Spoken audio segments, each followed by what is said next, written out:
để chứ anh mình sát thiê chưព្រះសម្មាសម្ពុទ្ធផងកន្លែងណាយើងគិតមិនយល់បាច់កុហកនេះដោយសារយើងមិនជឿនេះ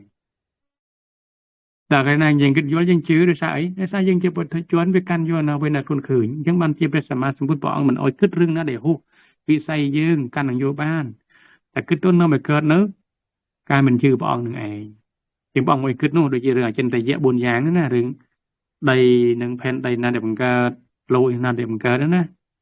ហើយសត្វលោកនឹងកើតមកពីណាឈានស្មាបត្តិថាហោះបានឈានទៅថាកើតជាព្រហ្មលោកនឹង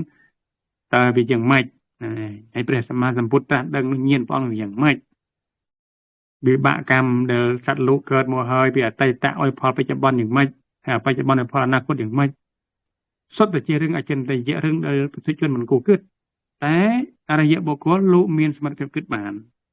ពាក្យថាមិនគួរគិតនេះមិនន័យថាគេហាមដោយចំណែកខ្លះញាតិញោម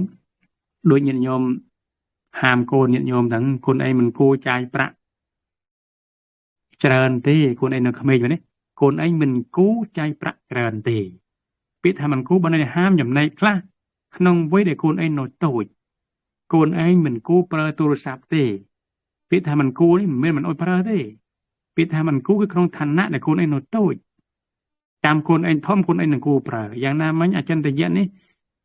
ជារឿងដែលមិនគួរគិតសម្រាប់បុគ្គលដែលមិនទាន់មានភ្នែកគឺបញ្ញាតែកាលណាបុគ្គលមានភ្នែកគឺបញ្ញាបានត្រាស់ដឹងសព្វញ្ញតញ្ញាណហើយបានត្រាស់ដឹងធម៌ព្រះអង្គហើយគេនឹងឃើញដោយខ្លួនឯងគេនឹងគួរគិតដោយខ្លួនឯងហើយឃើញទេ